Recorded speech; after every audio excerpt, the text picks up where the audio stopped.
Good news. We have day one of the water fast complete. Went really well. I think we are at 29 hours at this point. So, I mean, I'm just cruising.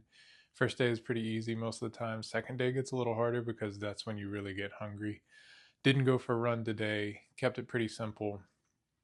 My legs were super tired.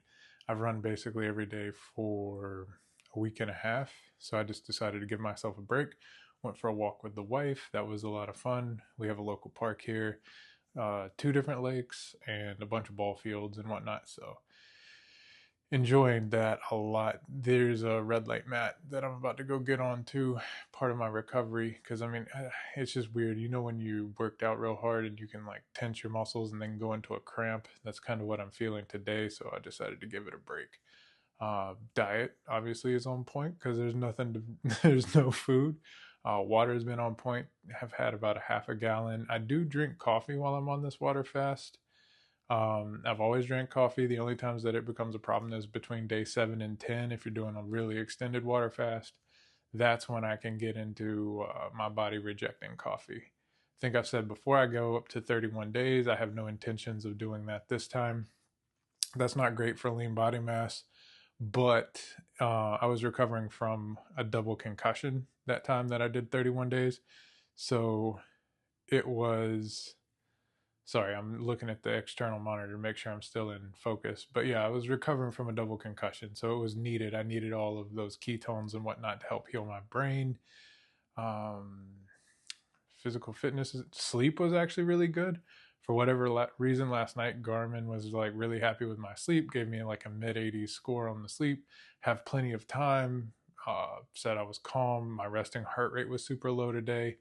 So I don't know what was going on in that realm. It felt like, I mean, I felt really good today. I just could tell my muscles were a little tired, so I could have easily gone on the base run that Garmin called for. I just decided not to. Um, I'm trying to make sure everything else. Didn't do yoga. We'll probably do some of that later tonight just to help stretch out the hips. I did technically lose a pound this morning. So I was from 250 down to 249. Day one is always a little weird. Sometimes I'll lose 6 pounds. Sometimes I won't lose any. Um, and obviously, this is all water weight at this point, right? It's inflammation. I have noticed, you know what? See, this is why this is important. Talking, getting these vlogs out, doing this documentation. I bet you I slept really well last night because of this fast. So we'll just have to see tonight because I mean, I slept like a baby, right? Like it felt great. I was doing really well.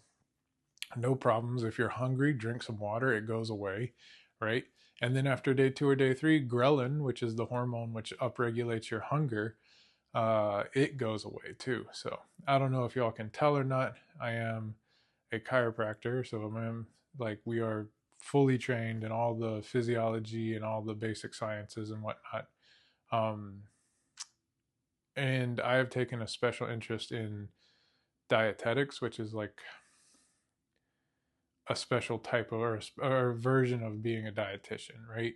I like to watch the content from Dr. Jason Fung as well as several other really big influencers in the medical profession in terms of fasting, but then I also switch over and I do like Anthony Shafee, Dr. Anthony Shafee, and a few other medical doctors as well in the carnivore realm.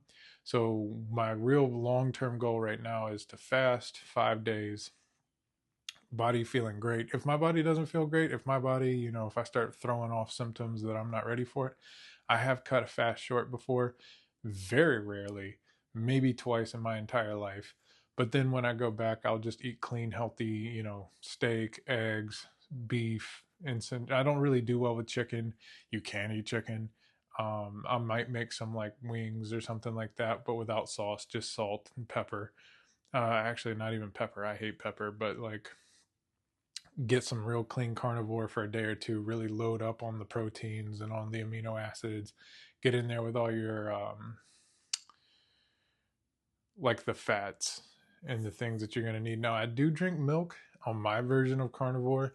I may try to limit that to one, maybe 2 cups, literal cups, for the days. And I only do it on days that I'm training.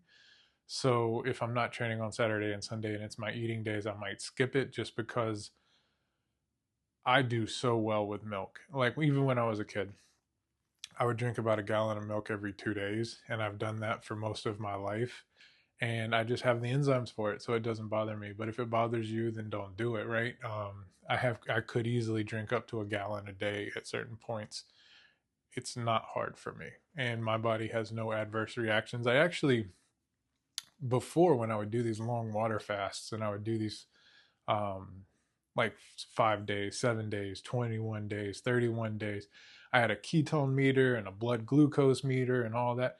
My body will drop into the like 50s in the blood glucose, and it'll ramp the ketones up past 10, and I can just cruise, and I'm really good with that. But then like if I drink milk during, let's say I just am doing carnivore and I drink milk and I do the glucose monitoring, it spikes. Obviously, it's going to spike. It even spikes if you eat nothing but protein.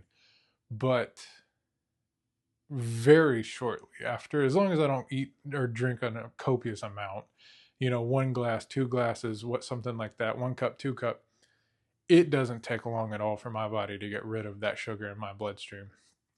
Um, Favorite steak is definitely a ribeye. I have an infrared grill. It's the only thing I will use anymore to cook steaks. I have gotten the wife addicted to this thing. I wasn't quite sure about it. It was an expensive purchase. I think it was like $300.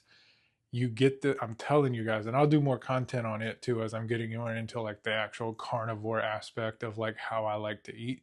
But you get a cast iron square skillet, you put that bad boy in there and you get it red hot, and you put these steaks on there. And we've tried it both ways, without the skillet and with the skillet, and it is by far better with the skillet. It just makes the perfect crust, and it's just I'll give you the temps and the times and the whole 9 yards when we get to that type of content. And I am telling you, I mean, my mouth is watering right now, right? This is probably a mistake sitting here talking to you about food. Also, so when we get there, I'll show you how to really do it. It's the best investment I've made in terms of like my carnivore journey and health. I used to hate cooking steaks. I hate pan fried steaks in general. I feel like it does a disservice, especially if you're using decent meat. And then you do that in the house and it stinks the whole house up, right? So then I would go to a normal grill. Well, I move around a lot. So then like I had a nice grill and then I had to move and then I had to give it away. This thing is like a box. It's like this big, right? Like, so you're going to be able to take it with you if you do move. I had a pellet grill, loved it. Rectech, if y'all have never heard of them, they're from Georgia, which is where I'm from. Great grill, fantastic flavors, the whole 9 yards. You could do low and slow briskets, whatever. The only problem that I really ran into is I had the older version. I didn't have the version that did 1,000 degrees, and I really wanted that Ruth Chris style, like 750,000 degree steak. See what it was all about, and I'm finally getting there. Now I'm super simple on the seasonings. Outside of milk, I'm very fairly like strict on the carnivore. I literally do Himalayan sea salt or Redmond's real salt, and that is it. I might switch it up here and there just to get a new flavor in there for the wife. But I mean, no joke, I could cook steak every night with just salt and she would eat it every night, just like me. She's not carnivore, but she does love steak. Outside of that, there was something. Oh, I'm upgrading the thumbnails.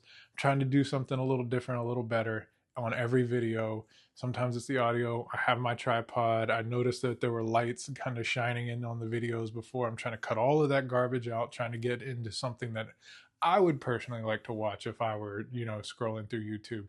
If you like these new thumbnails, let me know. If you don't think that they're fitting, also let me know.